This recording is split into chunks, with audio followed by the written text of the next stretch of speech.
Hello everyone, मेरा नाम मनीष कुमार यादव है और इस वीडियो में हम लोग फोटोसिंथेसिस में लाइट रिएक्शन और डार्क रिएक्शन का ओवरव्यू समझने वाले हैं। ठीक, तो चलिए स्टार्ट करते हैं। चलिए, तो उसको समझने से पहले हम लोग थोड़ा सा क्लोरोप्लास्ट का स्ट्रक्चर समझ लेते हैं ताकि हमें समझ में आए कि लाइट रिएक्शन किस तरीके से कहाँ पे हो रही है और डार्क रिएक्शन बेसिकली कहाँ पे हो रही है।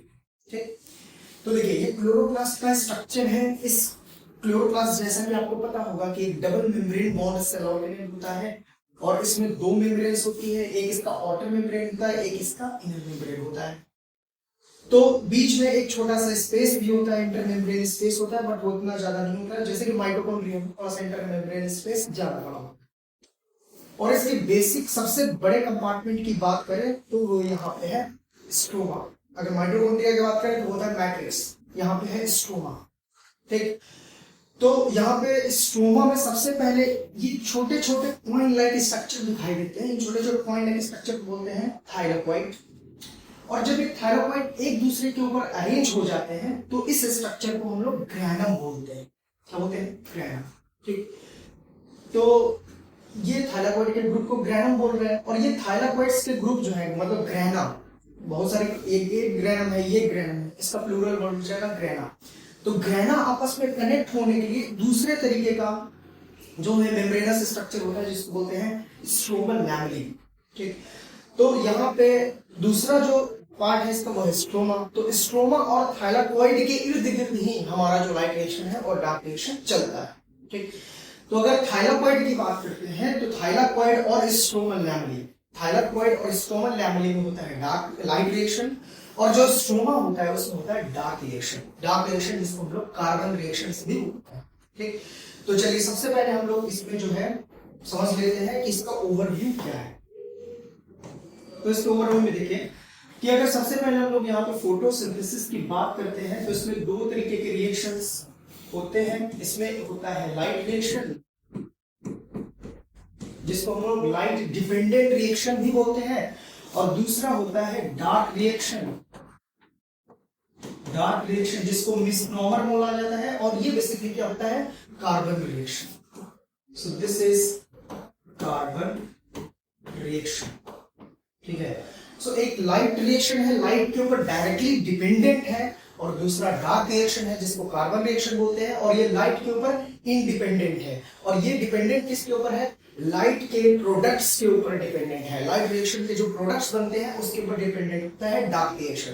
तो इस तरीके से आप समझ सकते हैं कि अगर लाइट रिएक्शन होना बंद हो जाए तो कुछ समय तक तो डार्क रिएक्शन चलता है मगर उसके बाद डार्क रिएक्शन भी बंद हो जाता है।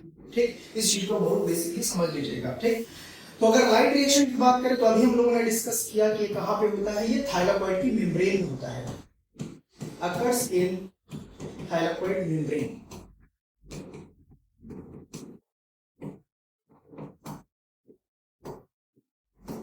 वहीं अगर हम लोग बात करते हैं डार्क रिएक्शन की तो ये कहां पे होता है? ये बेसिकली होता है स्ट्रोमा में, अकर्स इन स्ट्रोमा, स्ट्रोमा में होता है। ठीक, तो जो लाइट रिएक्शन है, लाइट रिएक्शन में बेसिकली क्या होता है कि जो थाइलाकोइड मेम्ब्रेन है उसमें मेम्ब्रेन के अंदर प्रेजेंट होता है फोटोसिस्टम। और फोटोसिस्टम बेसिकली क्या होता है? ग्रुप ऑफ फोटोसिंथेटिक पिगमेंट्स होते हैं। बहुत सारे फोटोसिंथेटिक पिगमेंट्स एक साथ आकर के गैदर हो जाते हैं और वो एक साथ में सोलर एनर्जी को एब्जॉर्ब करते हैं और इलेक्ट्रॉन्स का ट्रांसफर करते हैं जिसको हम लोग इलेक्ट्रॉन ट्रांसपोर्ट चेन बोलते हैं और वो होता है फोटोफॉस्फोराइलेशन, जो हम लोग भी थोड़ी देर में जस्ट ओवरव्यू देखेंगे। ठीक, तो लाइट रिएक्शन की अगर हम लोग बात करते हैं तो यहाँ पे दो तरीके के रिएक्शंस होते हैं, एक नॉन साइक्लिक भी हो सकता है और दूसरा साइक्लिक भी हो सकता है। नॉन साइक्लिक रिएक्शन एंड दूसरा होता है साइक्लिक रिएक्शन। रिएक्शन कभी कभी यहाँ पे फोटोफॉस्फोराइलेशन वर्ड यूज करते हैं तो मैं उस चीज को भी थोड़ा सा बताता हूँ। फोटोफॉस्फोराइलेशन का मतलब क्या होता है? फोटोफॉस्फोराइलेशन,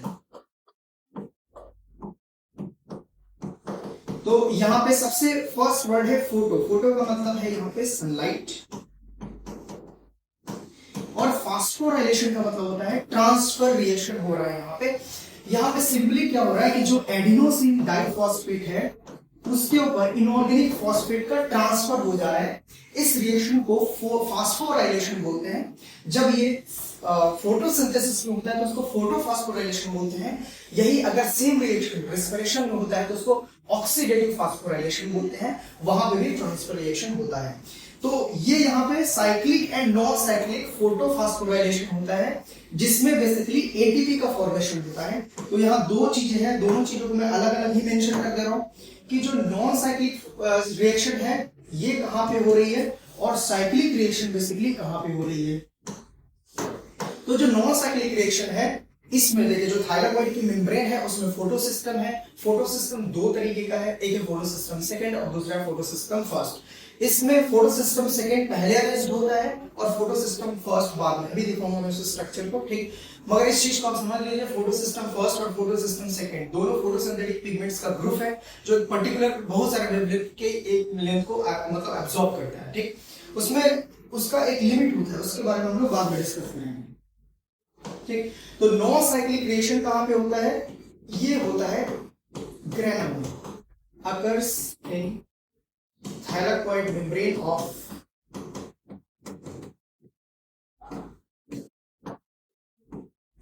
ग्रेनम के थाइलाकोइड मेम्ब्रेन में होता है। वहीं अगर हम लोग साइक्लिक रिएक्शन की बात करते हैं तो ये स्ट्रोमल लैमेली में प्लस ग्रेनम थाइलाकोइड में दोनों जगह पे हो सकता है। ये केवल ग्रेनम थाइलाकोइड की मेम्ब्रेन में होता है नॉन साइक्लिक रिएक्शन, और साइक्लिक वाला बेसिकली कहां पे हो रहा है? ये स्ट्रोमल लैमेली में हो रहा है, स्ट्रोमल लैमेली की मेम्ब्रेन पे हो रहा है, प्लस में ये थाइलाकोइड मेम्ब्रेन ऑफ ग्रेनम में भी होगा, दोनों जगह पे हो रहा है, ठीक।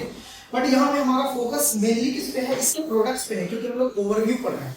तो अगर हम लोग इसके प्रोडक्ट्स की बात करते हैं तो यहाँ पे अगर नॉन साइक्लिक रिएक्शन में हम लोग बात करें तो नॉन साइक्लिक रिएक्शन में हमारे पास सबसे पहले ऑक्सीजन की बात कर रहे हैं, क्योंकि यहाँ पे वाटर की स्प्लिटिंग होती है, वाटर टूटता है जिससे इलेक्ट्रॉन, प्रोटॉन और ऑक्सीजन रिलीज होता है।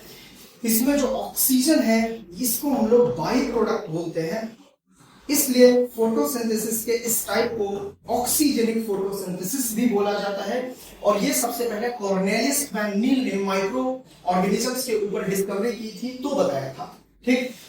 और यहाँ पे हम लोग दूसरे प्रोडक्ट्स भी देखते हैं जो इससे निकलता है, क्योंकि ये फास्फोराइलेशन रिएक्शन है तो यहाँ पे एडिनोसिन ट्राइफॉस्फेट बनेगा, प्लस में जो NAD है उसका रिडक्शन होता है, सॉरी NADP का रिडक्शन होता है और बनता है NADPH। तो जो ATP और NADPH हैं ये बेसिकली बाई प्रोडक्ट ना बोल करके इनको इंटरमीडिएट प्रोडक्ट बोला जाता है। These are intermediate products।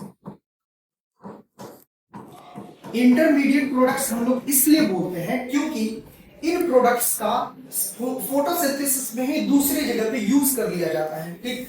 और वहीं हम लोग बात करते हैं साइक्लिक रिएक्शन की, तो यहाँ पे केवल ATP बनता है, ATP ओनली, मतलब यहाँ पे NADPH नहीं बनेगा और ना ही ऑक्सीजन रिलीज होगा, क्योंकि यहाँ पे वाटर की स्प्लिटिंग नहीं होती है, केवल ATP बनता है, NADPH नहीं बनेगा, ठीक।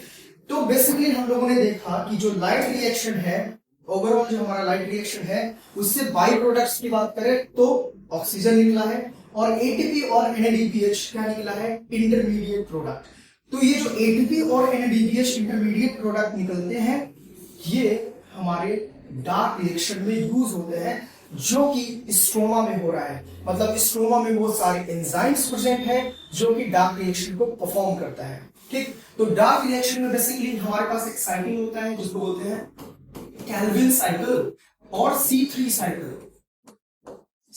साइकिल और कैल्विन साइकिल।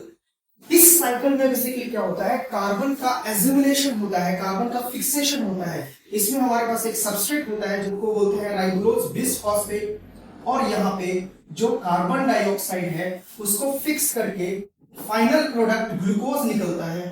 मगर उसमें और भी बहुत सारे इंटरमीडिएट प्रोडक्ट्स होते हैं जिनकी मैं यहाँ पे बात नहीं कर रहा हूँ, मैं डायरेक्टली फाइनल प्रोडक्ट की बात करता हूँ जो कि C3 साइकिल से बाहर निकलने पे फिक्स होता है, ठीक। तो ये हमारा मतलब एक बेसिक सी बात है। तो ये जो कार्बन का फिक्सेशन हुआ है ये C3 साइकिल से हो रहा है, और इसमें जो एंजाइम, मेजर एंजाइम जो रोल प्ले करता है वो है रूबिस्को, जो कि इसको बोलते हैं राइबोलोज बिसफॉस्फेट कार्बोक्सिलेज ऑक्सीजनेस एक्टिविटी होता है इसके पास, मतलब ये कार्बोक्सिलेशन भी करता है और ऑक्सीजनेशन भी करता है, ठीक, दो प्रोसेसेस करता है। मगर ये पूरा प्रोसेस होने के लिए, मतलब इसका CO2 का फिक्सेशन होने के लिए यहाँ पे ATP का रिक्वायरमेंट पड़ता है प्लस NADPH का रिक्वायरमेंट पड़ता है। और ये ATP और NADPH कहां से आ रहे हैं? लाइट रिएक्शन से आ रहे हैं। दैट मींस CO2 का फिक्सेशन के लिए एनर्जी चाहिए, क्योंकि ग्लूकोज में हाई एनर्जी बॉन्ड्स होते हैं, वो एनर्जी बॉन्ड्स के लिए एनर्जी ATP से आता है, और ATP में जो एनर्जी बॉन्ड बनता है वो सोलर एनर्जी होता है। तो लाइट रिएक्शन और डार्क रिएक्शन एक दूसरे से टोटली लिंक्ड है। दैट मींस जब तक ATP NADPH बन रहा है तब तक डार्क रिएक्शन चलेगा, जैसे ही ATP NADPH बंद हो जाएगा बनना, डार्क रिएक्शन भी रुक जाएगा। इस चीज को आपको समझना पड़ेगा, ठीक। तो बस यही है, दो, एक लाइट रिएक्शन है और एक डार्क रिएक्शन है, ठीक। अगर लाइट रिएक्शन की हम लोग यहाँ पे बात करें तो ये होता है थाइलाकोइड मेम्ब्रेन, इसमें ये फोटो सिस्टम्स होते हैं। इन फोटो सिस्टम्स में ये होता है फोटो सिस्टम सेकेंड और ये होता है फोटो सिस्टम फर्स्ट, ठीक। इसमें जो सोलर एनर्जी पड़ता है लाइट हार्वेस्टिंग कॉम्प्लेक्स के ऊपर और फोटो सिस्टम के रिएक्शन सेंटर के ऊपर, इसकी वजह से दो इलेक्ट्रॉन्स यहां से मूव करके प्राइमरी इलेक्ट्रॉन एक्सेप्टर को मिल जाता है। फिर ये प्लास्टोक्विनोन, मेम्ब्रेन के अंदर ही होता है plastoquinone. So this is plastophenone which is present inside the membrane. Cytochrome B6F complex which is also present inside this, and plastocyanin ये भी मोबाइल होता है, तो यहाँ जा सकते हैं फोटोसिस्टम फर्स्ट के पास। इन सब से होते हुए ये दो इलेक्ट्रॉन्स पहुंचते हैं फोटोसिस्टम फर्स्ट के रिएक्शन सेंटर के पास, रिएक्शन सेंटर के पास पहुंचेंगे। सेम उसी समय पे यहाँ से, जिस समय यहाँ से दो इलेक्ट्रॉन निकले थे उसी समय यहाँ से दो इलेक्ट्रॉन्स निकले थे, वो दो इलेक्ट्रॉन्स यहाँ के प्राइमरी इलेक्ट्रॉन एक्सेप्टर के पास जाता है। फिर यहाँ पे बीच में बहुत सारे सब्सटेंसेस होते हैं, हम लोग डायरेक्टली फेरोडॉक्सिन पे आते हैं, फेरोडॉक्सिन पे जाता है, वहां से फेरोडॉक्सिन NADPH रिडक्टेज के पास जाता है और ये NADP को दे देता है और NADP कन्वर्ट हो जाता है NADPH में, ठीक है।